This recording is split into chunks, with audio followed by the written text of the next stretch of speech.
ਸ਼ਲੋਕ ਮਹਲਾ ਪਹਿਲਾ। ਵਿਸਮਾਦ ਨਾਦ ਵਿਸਮਾਦ ਵੇਦ, ਵਿਸਮਾਦ ਜੀ ਵਿਸਮਾਦ ਭੇਦ।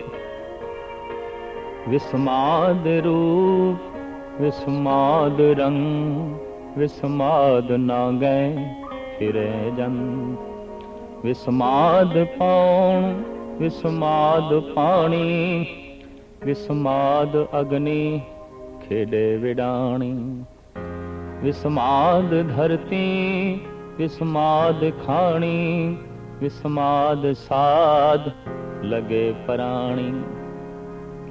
ਵਿਸਮਾਦ ਸੰਜੋਗ ਵਿਸਮਾਦ ਵਿੰਜੋਗ, ਵਿਸਮਾਦ ਭੁਖ ਵਿਸਮਾਦ ਭੋਗ। ਵਿਸਮਾਦ ਸਿਫਤ ਵਿਸਮਾਦ ਸਾਲਾ, ਵਿਸਮਾਦ ਉਛੜ ਵਿਸਮਾਦ ਰਾਹ।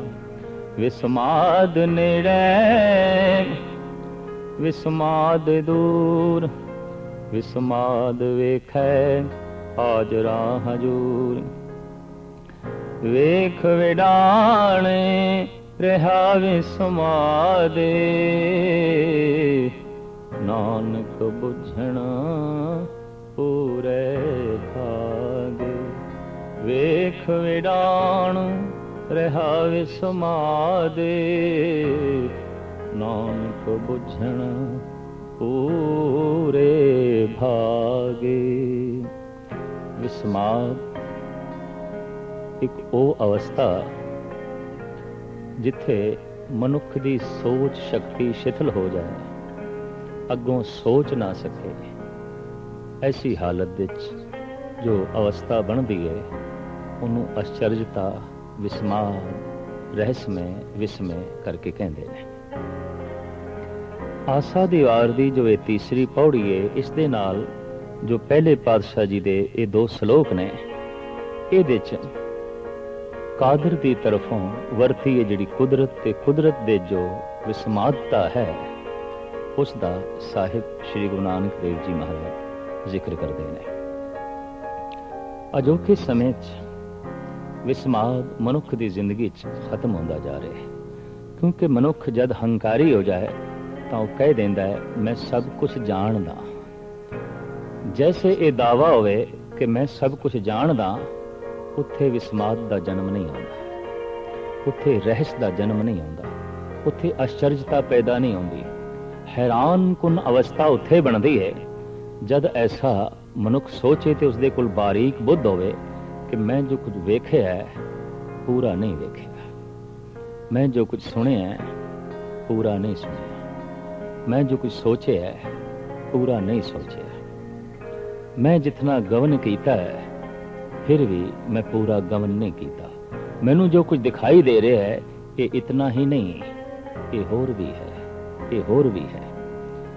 ਐਸੀ ਬੁੱਧੀ ਲਈ ਵਿਨਮਰਤਾ ਚਾਹੀਦੀ ਹੈ, ਨਿਰਮਾਣਤਾ ਚਾਹੀਦੀ ਹੈ। ਕਹਿੰਦੇ ਨੇ ਇੱਕ ਬੱਚਾ ਰਹੱਸ ਦੇ 'ਚ ਜੀਵਦਾ ਹੈ, ਇੱਕ ਕਵੀ ਰਹੱਸ ਦੇ 'ਚ ਜੀਵਦਾ ਹੈ, ਇੱਕ ਸੰਤ ਰਹੱਸ ਦੇ 'ਚ ਜੀਵਦਾ ਹੈ। ਇਹਨਾਂ ਤਿੰਨਾਂ ਤੋਂ ਇਲਾਵਾ ਮਨੁੱਖ ਦੀ ਜ਼ਿੰਦਗੀ ਦੇ 'ਚ ਅਚਰਜਤਾ, ਵਿਸਮਾਦ, ਹੈਰਾਨਕੁਨ ਅਵਸਥਾ ਦੇਖਣੀ ਬਹੁਤ ਔਖੀ ਹੈ। ਕਿਉਂ ਕਿ ਇਹਨਾਂ ਤੋਂ ਬਿਨਾਂ ਜੋ ਜੀਵਨ ਹੈ ਉਹ ਅਹੰਕਾਰੀ ਹੈ, ਤੇ ਅਹੰਕਾਰੀ ਦੀ ਜ਼ਿੰਦਗੀ 'ਚ ਵਿਸਮਾਦ ਨਹੀਂ ਆਉਂਦਾ। ਬੱਚਾ ਵਿਨਿਮਰ ਹੈ, ਜੋ ਕੁਝ ਨਹੀਂ ਜਾਣਦਾ ਉਹਦੇ ਬਾਰੇ ਉਸਦਾ ਜਾਣਕਾਰੀ ਦਾ ਦਾਵਾ ਨਹੀਂ ਹੈ, ਉਹਦੇ ਬਾਰੇ ਉਸਦਾ ਪ੍ਰਗਟਾਵਾ ਨਹੀਂ ਕਿ ਮੈਂ ਜਾਣਦਾ। ਇਸ ਵਾਸਤੇ ਬੱਚਾ ਉੜਦੀਆਂ ਹੋਈਆਂ ਤਿਤਲੀਆਂ ਨੂੰ ਵੇਖ ਕੇ ਵੀ ਵਿਸਮਾਦ ਵਿੱਚ ਲੀਨ ਹੋ ਜਾਂਦਾ ਹੈ। ਬੱਚਾ ਖਿੜੇ ਹੋਏ ਫੁੱਲਾਂ ਨੂੰ ਵੇਖ ਕੇ ਵੀ ਸੋਚਣ ਤੇ ਮਜਬੂਰ ਹੋ ਜਾਂਦਾ ਹੈ ਕਿ ਧਰਤੀ ਦੇ ਚੋਂ ਇਹ ਕੈਸਾ ਸੁਪਨ, ਧਰਤੀ ਦੇ ਚੋਂ ਇਹ ਕੈਸਾ ਨੂਰ। ਇੱਕ ਬੱਚਾ ਤੇ ਸੂਰਜ ਨੂੰ ਵੇਖ ਕੇ ਵੀ ਹੈਰਾਨ ਹੋ ਜਾਂਦਾ ਹੈ। ਔਰ ਇਸ ਤਰ੍ਹਾਂ ਦੀ ਥੋੜੀ ਜਿਹੀ ਵੀ ਬੁੱਧ ਰੱਖਣ ਵਾਲਾ ਮਾਸੂਮ ਬੱਚਾ ਜਦ ਰਾਤ ਨੂੰ ਚੰਦਰਮਾ ਨੂੰ ਵੇਖਦਾ ਹੈ, ਚਮਕਦੇ ਉਹਨੂੰ, ਰਹੱਸ ਨਾਲ ਭਰ ਜਾਂਦਾ ਹੈ, ਵਿਸਮਾਦ ਨਾਲ ਭਰ ਜਾਂਦਾ ਹੈ। ਲੇਕਿਨ ਇਹ ਵਿਸਮਾਦ ਬੱਚੇ ਦੀ ਅਬੋਧ ਅਵਸਥਾ ਤੇ ਖੜਾ ਹੈ, ਅਚੇਤ ਅਵਸਥਾ ਤੇ ਖੜਾ ਹੈ। ਇੱਕ ਹੋਰ ਵਿਸਮਾਦ ਹੈ ਜੋ ਕਵੀ ਕੋਲ ਹੈ, ਸ਼ਾਇਰ ਕੋਲ ਹੈ। और जिथे विस्माद नहीं, शायरी का जन्म भी नहीं होता। आम मनोविज्ञानी का कहना है कि रहस्यमयी अवस्था तो ही कविता का जन्म है, शायरी का जन्म है। ते जिस शायरी का, जिस कविता का रहस्यमयी विस्मादमयी अवस्था तो उत्पत्ति नहीं हुई, जन्म नहीं होया, दरअसल वो कविता कविता ही नहीं, वो शायरी शायरी ही नहीं। विस्माद जिथे मनुख हैरान हो जाए, विस्म हो जाए, रहस्य की दुनिया विच खो जाए, इसलिए तीक्ष्ण बुद्ध चाहिए। तो कवि का विस्माद अबोध अवस्था ते नहीं खड़ा, सुबोध अवस्था ते खड़ा है, लेकिन खड़ा है हिरदे दे तल ते। इस वास्ते कवि कोल रहस्यता थोड़ा जिहा रस भी है, कवि कोल विस्माद दा थोड़ा जिहा रहस्य भी रस भी है, जद के ये रस बच्चे कोल नहीं है। हैरान कुन अवस्था जरूर है, लेकिन ये रस नहीं है। विस्माद दे फिर जीवदे ने संत, ये तीसरी कोटि च आ जाते हैं, और ये तीसरी कोटि शिखर है, सिरमौर है, उच्चता है। ये अपनी आत्मा के तल ते जीवदे ने, ते आत्मा दे चों जो कुछ भी चारों पासे अंकुरित होया है और होंदा रहिंदा है, इनू वेख वेख के वो विस्माद होंदे ने, इसनू वेख वेख के वो रस लेंदे ने। ऐसा जगत दे जो कुछ अंकुरित होंदा है उस परम आत्मा तो उन्हों वेख वेख के गुरु नानक देव जी महाराज कहते ने, मैं विस्माद दे चला गया, वेख विडान रिहा विस्माद, नानक बुझन पूरे भाग। साहिब कहते मैं ये विडान ये कौतक वेख के विस्माद हो गया। पर ये विस्मादमयी अवस्था भी साहिब कहते ने नानक बुझन पूरे भाग, कोई बुझदा है, कोई जानदा है, पूरे भागां दा भाव उसदी प्रालब्ध उच्ची होवे, उसदे पूर्वले संस्कार महान होवन, ਉਹਦੇ ਤੇ ਪ੍ਰਭੂ ਦੀ ਦਇਆ ਬਹੁਤ ਵੱਡੇ ਪੱਧਰ ਤੇ ਹੋਵੇ, ਤਾਂ ਕਿਤੇ ਉਹ ਵਿਸਮਾਦਮਈ ਜੀਵਨ ਜੀਵਦਾ ਹੈ, ਰਹਿਸ ਦੇ ਚ ਜੀਵਦਾ ਹੈ। अजोकी सदी, ये जो 20वीं सदी है, ये रस विहीन हो गई है, क्योंकि रहस्य विहीन हो गई है। स्वाद विहीन हो गई है, क्योंकि विस्माद विहीन हो गई है। स्वाद ते उत्थे है जिथे विस्माद है, रस ते उत्थे है जिथे रहस्य है। रहस्य खो गया, रस खो गया, विस्माद खो गया, स्वाद खो गया। विस्माद क्यों खोया, रहस्य क्यों खोया? अहंकार वधिया। ते अहंकारी कहता है मैं बदलों नूं जो वेख्या है, मैं वेख लिया पूरा और मैं जान भी लिया। मैं सूरज नूं जो वेख्या है, मैं वेख लिया पूरा और मैं जान भी लिया। ये धरती ये मैं वेख लई है और मैनू जान भी लिया। ये किसी वक्त धरती दा, सूरज दा एक हिस्सा सी। ये धरती टुट के ये थल्ले आई, एक पासे हुई, सदियां तक गर्म रही, फिर ठंडी हुई, फिर इस देश वनस्पति पैदा हुई, फिर सहजे सहजे ये जीवन चलिया जो अज विचर रहा है। इस तरीके नाल एक जानकार बंदा कह देंदा मैं तो सब कुछ जानदा। इस वास्ते विज्ञानक दे कोल रहस्य नहीं होंदा, विस्माद नहीं होंदा, स्वाद नहीं होंदा। विज्ञानक कोल कवि वाला हिरदा नहीं, विज्ञानक कोल शायर वाला हिरदा नहीं। उसदी पदार्थ दे नाल नेड़ता होंदी होई भी पदार्थ तो दूरी है, क्योंकि उसने पदार्थ दे वजूद नूं वेख्या है, पदार्थ दी रूह नूं नहीं वेख्या। संसार दे आकार नूं वेख्या है, उन्हें इस दी बुनियाद नूं नहीं वेख्या, उसने इस दे नूर नूं नहीं वेख्या। तो साहिब श्री गुरु नानक देव जी महाराज दा फरमान मैं वेखदा और वेख वेख के विस्माद हो रहे हैं, रहस्य विच खो गए। की कुछ वेख रहे हैं और किन्ना पसारा है। इस श्लोक दे गिनती के मुताबिक गुरु नानक देव जी महाराज दसते जा रहे हैं, विस्माद नाद, विस्माद वेद। प्रथम ते मेरे लिए जो आवाज है, जो मेरे कान सुनते हैं, इन्हें सुन सुन के मैं विस्माद दे चला जाना। असी भी सुनते हैं, बदलों की गर्जन सुनते हैं, कोयलों की कूकू सुनते हैं, मनुखों के बोल सुनते हैं, सागर का गर्जन सुनते हैं, पवन की शाशां सुनते हैं, चिड़ियां का चहचहाना सुनते हैं, संगीत सुनते हैं, गीत सुनते हैं, पर विस्माद नहीं, रहस्य नहीं। कारण असी नाद दी खलड़ी वेखते हैं, रूह नहीं वेखते। उपरों ही सुनते हैं। ये जितनियां आवाज़ां ने, जो शब्द, जो आवाज़, जो स्वर, जो धुनी साडे कंन विच पै रही है, गुरु नानक देव जी महाराज ते इंज कहते ने, जो बोलत है मृग मीन पंखेरू, सो बिन हर जापत है नहीं होर। मेरे लिए ते हे परमात्मा तू ही बोल रहे हैं, किधरे सागर दे गर्जन दे च, किधरे पवन दी शां दे च, किधरे मनुखां दी भाषा दे च, किधरे बंदियां दी बोली दे च, किधरे पंछियां दे चहचहाण दे च। ये आवाज सब तेरी है, ये धुन सब तेरी है। जेता रूप काया तेरी, ये जितना आकार मैनू दिखाई दे रहा है, ये तेरी काया है, ये तेरा वजूद है। और इस वजूद दे चों जो कुछ भी प्रगट हो रहा है, ये तू ही है। तो साहिब कहते ने विस्माद नाद, ये जो शब्द है, ये जो स्वर है, ये जो आवाज है, इनू मैं सुनदा ते विस्माद हो जाना। हैरानगी होवेगी विस्माद शब्द नू सुन के, विस्माद आवाज नू सुन के। हाँ, आवाज दी अपनी महानता है, अगर इसनू किधरे बारीकियां दे नाल सुनिया जाए।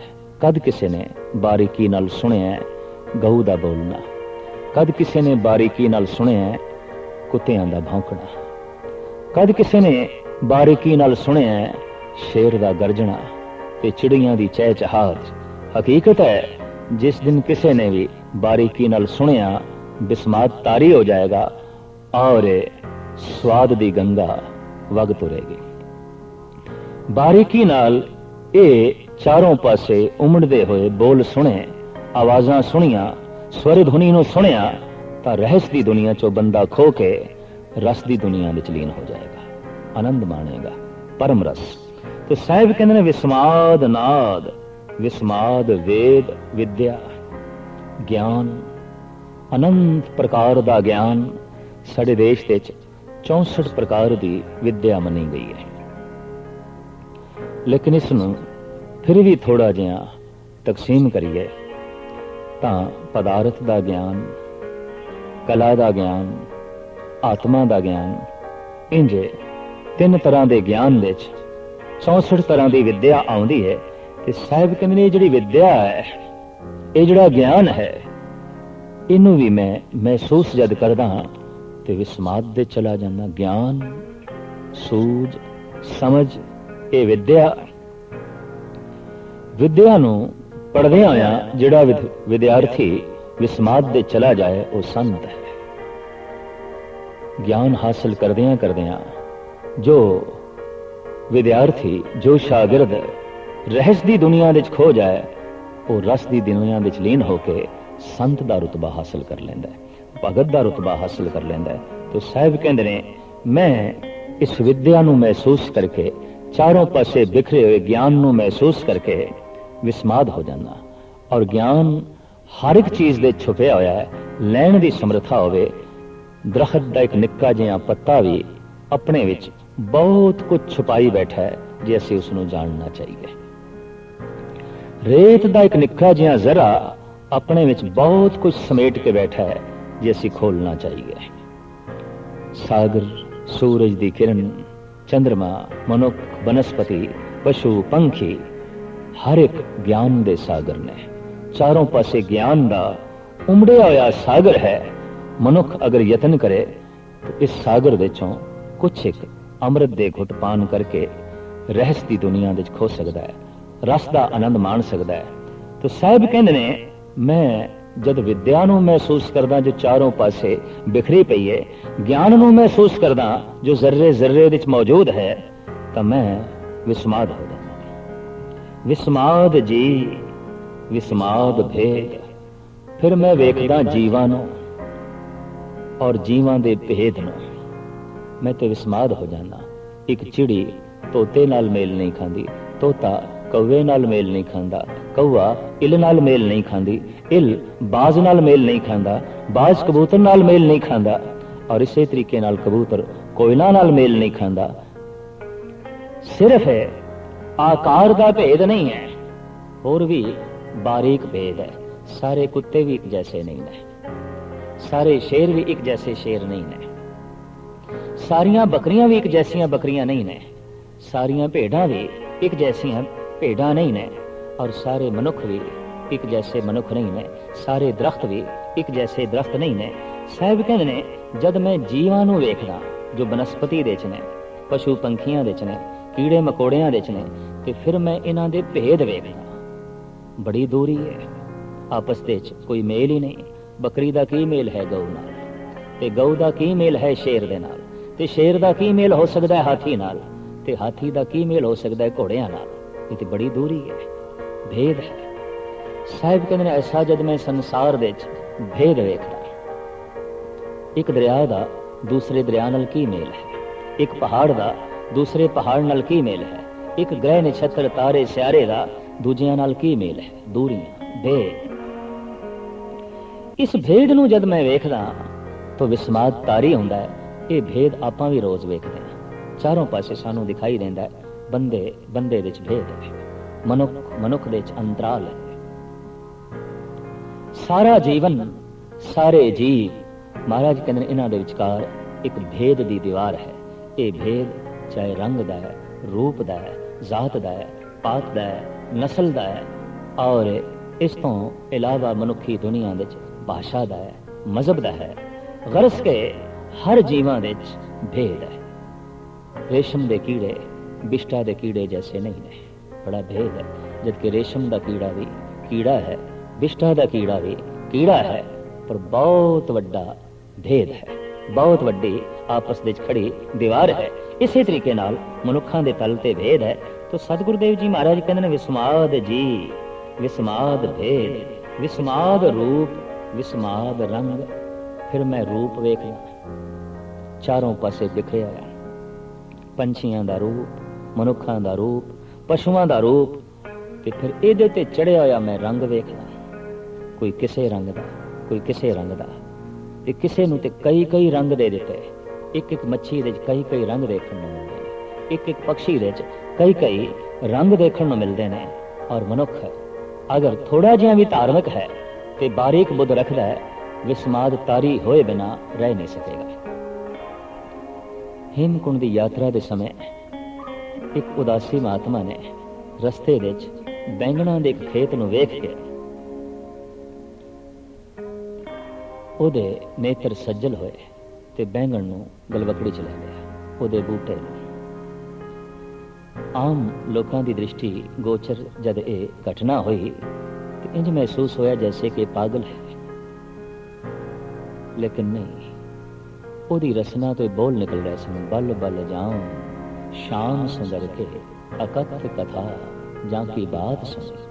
हे ਅਕਥ ਪ੍ਰਭੂ, हे ਸ਼ਾਮ ਸੁੰਦਰ, ਅੱਜ ਤੂੰ ਇਸ ਬੈਂਗਣ ਵਿੱਚ ਬੜਾ ਸੋਹਣਾ ਮੁਖੜਾ ਦਿਖਾਇਆ ਹੈ। ਸ਼ਾਮ ਰੰਗ ਵੀ ਕਿਤਨਾ ਸੁੰਦਰ ਹੋ ਸਕਦਾ ਹੈ, ਸ਼ਾਮ ਰੰਗ ਵੀ ਕਿਤਨਾ ਪ੍ਰਭਾਵਿਤ ਕਰ ਸਕਦਾ ਹੈ, ਸ਼ਾਮ ਰੰਗ ਵੀ ਕਿਤਨਾ ਮਨ ਨੂੰ ਅੰਦੋਲਿਤ ਕਰ ਸਕਦਾ ਹੈ। हे ਪ੍ਰਭੂ, ਇਹ ਤੂੰ ਬੈਂਗਣਾ ਦੇ ਰਾਹੀਂ ਦਿਖਾਣਾ ਸੀ ਮੈਨੂੰ। ਰੋਜ਼ ਵੇਖਦੇ ਆ ਬੈਂਗਣ, ਲੇਕਿਨ ਬੈਂਗਣ ਵਿੱਚ ਸ਼ਾਮ ਸੁੰਦਰ ਦੇ ਦਰਸ਼ਨ ਕਿੱਥੇ? ਇਸ ਲਈ ਇੱਕ ਬਾਰੀਕ ਬੁੱਧ ਚਾਹੀਦੀ ਹੈ, ਇਸ ਲਈ ਕਵੀ ਦਾ ਹਿਰਦਾ ਚਾਹੀਦਾ ਹੈ, ਇਸ ਲਈ ਸੰਤ ਦੀ ਆਤਮਾ ਚਾਹੀਦੀ ਹੈ। ਫਿਰ ਤੇ ਬੈਂਗਣ ਵੀ ਪਰਮਾਤਮਾ ਜੈਸੇ ਦਿਖਾਈ ਦੇਣਗੇ, ਤੇ ਜੇ ਇਹ ਬੁੱਧ ਨਹੀਂ ਤਾਂ ਹੋ ਸਕਦਾ ਹੈ ਪਰਮਾਤਮਾ ਵੀ ਬੈਂਗਣਾ ਜੈਸੇ ਹੀ ਦਿਖਾਈ ਦੇਵੇ। ਕੁਛ ਵੀ ਨਹੀਂ, ਕੁਛ ਵੀ ਨਹੀਂ। ਤਾਂ ਸਤਿਗੁਰਦੇਵ ਜੀ ਮਹਾਰਾਜ ਕਹਿੰਦੇ ਨੇ ਵਿਸਮਾਦ ਰੂਪ, ਵਿਸਮਾਦ ਰੰਗ। ਮੈਂ ਰੂਪ ਵੇਖਦਾ, ਜਿੱਥੇ ਤੱਕ ਵੇਖਦਾ ਤੇ ਫਿਰ ਉਹਨਾਂ ਦਾ ਰੰਗ ਵੇਖਦਾ। हे ਮੇਰੇ ਅਕਾਲ ਪੁਰਖ, ਵਿਸਮਾਦ ਮੇਰੇ ਤੇ ਤਾਰੀ ਹੋ ਜਾਂਦਾ ਹੈ, ਮੈਂ ਤੇ ਰਹਿਸ ਦੀ ਦੁਨੀਆ ਵਿੱਚ ਖੋ ਜਾਂਦਾ। ਫਿਰ ਅਗਾਂਹ ਚੱਲ ਕੇ ਸਾਹਿਬ ਕਹਿੰਦੇ ਨੇ ਵਿਸਮਾਦ ਨਾਂਗੇ ਫਿਰੇ ਜੰਤ। हे ਅਕਾਲ ਪੁਰਖ, ਮੈਂ ਹੈਰਾਨ ਹੋ ਜਾਂਦਾ ਕਿ ਮਨੁੱਖ ਕੱਪੜੇ ਪਹਿਨਦੇ ਨੇ, ਪਸ਼ੂ ਕੱਪੜੇ ਨਹੀਂ ਪਹਿਨਦੇ, ਪਕਸ਼ੀ ਕੱਪੜੇ ਹੀ ਨਹੀਂ ਪਹਿਨਦੇ, ਨਗਨ ਘੁੰਮਦੇ ਪਏ ਨੇ, ਤੇ ਉਹਨਾਂ ਨੂੰ ਆਪਣੀ ਨਗਨਤਾ ਦਾ ਕੋਈ ਬੋਧ ਵੀ ਨਹੀਂ ਹੈ, ਨਗਨਤਾ ਤੇ ਕੋਈ ਸ਼ਰਮਸਾਰੀ ਵੀ ਨਹੀਂ ਹੈ, ਨਗਨਤਾ ਦਾ ਕੋਈ ਅਹਿਸਾਸ ਵੀ ਨਹੀਂ ਹੈ।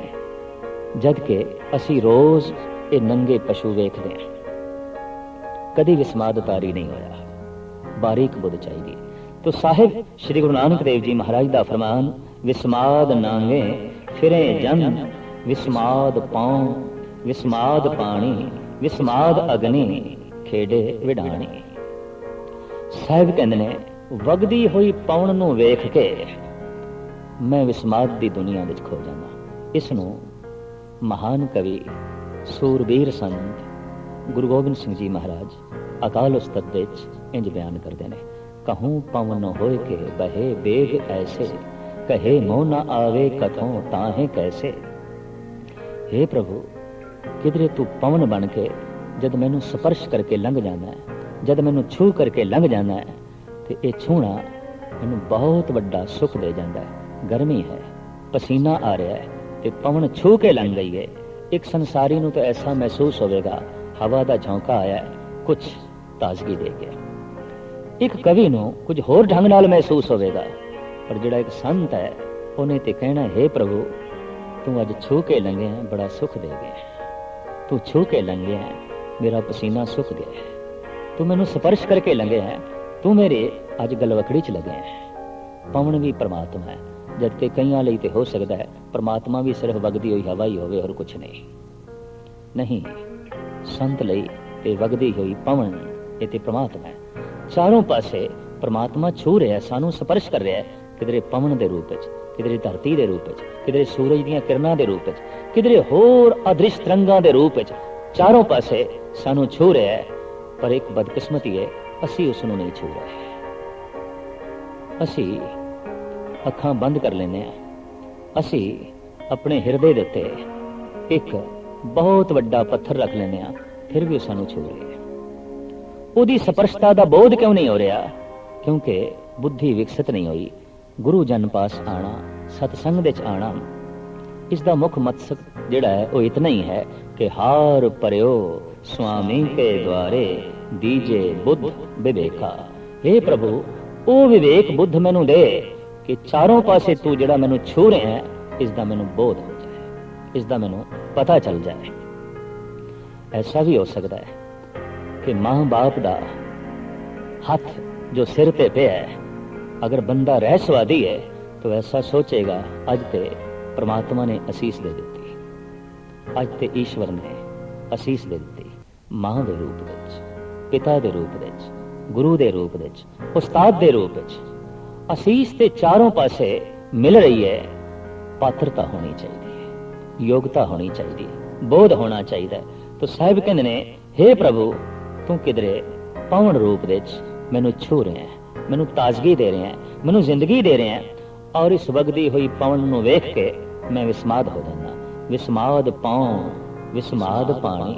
हे प्रभु, वगदे हुए दरियावां नू, बरसदियां हुईयां बूंदां नू, सागर दियां लहरां नू, झीलां नू, और थां थां ते पए पानी नू ते बुझा रहे प्यास, ये पानी मैं ते विस्माद हो जाना। शरीर विच ये पानी, हे प्रभु मैं ते रहस दी दुनिया च खो जाना। ये पानी असी वेखते हैं, जैसे बारीक बुद्धि प्राप्ति होवेगी, पानी पानी नहीं दिखाई देगा। पानी प्रभु अकाल पुरख दा रूप दिखाई देगा। हकीकत है, गुरु गोबिंद सिंह जी महाराज कहते हैं, कहूँ फूल होए के भले राग फूले। हे प्रभु, कमाल दी गल है, किधरे मेरे सामने तू फुल के खड़े हैं, फुल्लां दी तरह फुल के खड़ा है, फुल्लां दे च। ऐसा सोपन, ऐसी कोमलता, तू इतना कोमल है, तू इतना सुंदर है, तू इतना सुगंधित है। कहूँ फूल होए के भले राग फूले, कहूँ भंवर होए के भली बात भूले। हे प्रभु, मैं ते एक होर कौतक वेख के हैरान हो रहा कि किधरे भौरा हो के तू आप ही अपने रूप ते मस्त होया फिरदा है, आप अपनी सुगंधी ते मस्त होया फिरदा है। फुल दे चारों पासे परिक्रमा पिया करदा है। फुल तो आप, भौरा तो आप, अपनी आप दे ऐसी लीनता, अपने आप दे ते ऐसा तो मोहित होया फिरदा है। ये एक दृष्टि है, एक धार्मिक दृष्टि है। जद ये मिलती है तो चारों पासे पसारा ब्रह्म दा ही दिखाई देंदा है। सतगुरुदेव जी महाराज कहंदे ने, पानी नूं वेख के मैं बिस्माद अवस्था चला जाना। प्यास लगती है, पानी पींदियां पींदियां जो शांति मिलती है, चैन मिलता है, शरीर नूं जो आराम मिलता है। हे प्रभु, मैं दंग रह जाना। इतनी वड्डी तेरी ये दात, इतनी वड्डी तेरी ये सौगात, और इस दे च इतना तू रस पा दिता, इतना तू जीवन पा दिता। विस्माद अग्नि खेड़े विडाणे, मैं विस्माद हो जाना अग्नि नूं वेख के जो तरह तरह के कौतक पई कर दिए। किधरे बड़वा अगन, किधरे दावा अगन, किधरे जठर अगन। दावा अगन जो बनस्पति दे विच है, बड़वा अगन जो सागर दे विच है, जठर अग्नि जो जीवां दे शरीर दे अंदर है। साहिब कहंदे ने मैं ते दंग हां, वख वख ये अग्नियां वख वख कौतक कर रही ने, अपने अपने ढंग नाल ये तमाशा कर रही ने। और इन्हां दा तमाशा मैं रोज पिया वेखदा। किधरे बड़वा अगन सागर नूं अंदोलित करके उन्होंने बदलों का रूप दे देंदी है। किधरे दावा अग्नि बनस्पति दे चों प्रगट होके तरह तरह के होर कौतक कर दिए। ते किधरे शरीरां दे जठन अग्नि पाचन शक्ति का काम कर दिए, जीवन देण का काम कर दिए। अग्नि दे ऐसे कौतक ते जीवन देण दे वसीले वेख के हे प्रभु मैं ते विस्माद दी दुनिया दे खो जाना। विस्माद अग्नि खेडे विडाणी, विस्माद धरती विस्माद पानी। साहिब कहते ने मैं विस्मादमई अवस्था चला जाना धरती दे कौतक वेख के, धरती दी होंद नूं वेख के, इहदी कृत कर्म नूं वेख के। ते इस धरती दे उत्ते जो अनेकां खाणियां ने, अंडज जेरज सेतज उत्पुज, जो अंडियां तो पैदा हो रहे हैं, जेर तो पैदा हो रहे हैं, पसीने तो पैदा हो रहे हैं, उत्पुज खाणियां जो बनस्पति है, इन्हां खाणियां नूं वेख के भी मैं विस्मादमई अवस्था दे चला जाना। विस्माद साध लगे प्राणी। हे अकाल पुरख जीवां नूं जद स्वाद दे च लीन मैं देखदा ते स्वादां दे च ग्रसे होए मैं देखदा, मैं ते इत्थे भी विस्माद हो जाना। हर जीव किसे न किसे रस दे पिछे दौड़ रहा है ते हर जीव दे अंदर कोई ना कोई रस जिहड़ा है वो प्रधान है। विस्माद साध लगे प्राणी, विस्माद संजोग विस्माद विजोग। हे प्रभु जीवां दा संजोग ते जीवां दा विजोग। मनुख दा ही संजोग नहीं, मनुख दा पशुआं नाल भी संजोग है। घर दे जो गऊ है पालतू उस नाल भी कोई साडा पूर्वला संजोग है। घर दे जो कुत्ते ने उन्हां नाल भी साडा कोई संजोग है पूर्वला। घर दे जो बूटे ने फुल्लां दे चाहे फल्लां दे, इन्हां नाल भी साडा कोई पूर्वला संजोग है। मनुख नाल जो मेल, मनुख दा जो बनस्पति नाल मेल, जिहड़ी बनस्पति ज्यादा अंदोलित करे उस नाल कोई साडा संबंध है। जिहड़े पशु ज्यादा अंदोलित करन, ज्यादा कशिश दा बायस बनन, उन्हां पशुआं नाल साडा कोई संबंध रह गया है। और इसे तरीके नाल जिहड़ा मनुख ज्यादा प्रभावित करे ते जिसकी चाहत बहुत ज्यादा पैदा होवे, उस नाल कोई संजोग साडा पूर्वला भी है। तो सतगुरु देव जी महाराज कहते हैं जीवां दे तरह तरह दे मैं संजोग वेखदा, वेख के हैरान हो जाना ते संजोग दे नाल जुड़िया होया विजोग वेखदा, विछोड़ा वेखदा, मिलना है ते फिर विछड़ना है। ये भी मैनू विस्मादमई अवस्था दे च लै जांदा है। विस्माद भुख, विस्माद भोग, जीवां नूं जो भुख लगदी है ये वेख के भी मैं हैरान हो जाना। ते भुख लगे मनुख जद भोग दे च लीन होंदे ने, रस दे च लीन होंदे ने, तां उस भुख नूं वेख के ते भोग नूं वेख के हे प्रभु मैं ते समाधि लीन हो जाना। विस्माद सिफत, विस्माद साला, तेरी जिहड़ी सिफत ओ सलाह है उसदे जो रस है ते आनंद है, हे प्रभु ये वेख के भी मैं विस्माद हो जाना। विस्माद उजड़ विस्माद राह, तरह तरह की उजाड़ ते रस्ते, भटकना ते मार्ग ते चलना, चाहे ये भटकना जमीन ते होवे ते चाहे चलना जमीन ते होवे ते चाहे ये भटकना सुरत दा होवे ते सही ढंग नाल चलना मनुख दी सुरत दा होवे। साहिब कहने इस भटकने नूं वेख के, उस उजड़ नूं वेख के, उजाड़ नूं वेख के ते रस्तियां नूं वेख के ये भी मैं विस्मादमई अवस्था दे च लीन हो जाना। वेख विडाण रहा विस्माद, नानक बुझण पूरे भाग। मैं इस विस्माद नूं वेख के आनंदमई अवस्था दे च लीन होके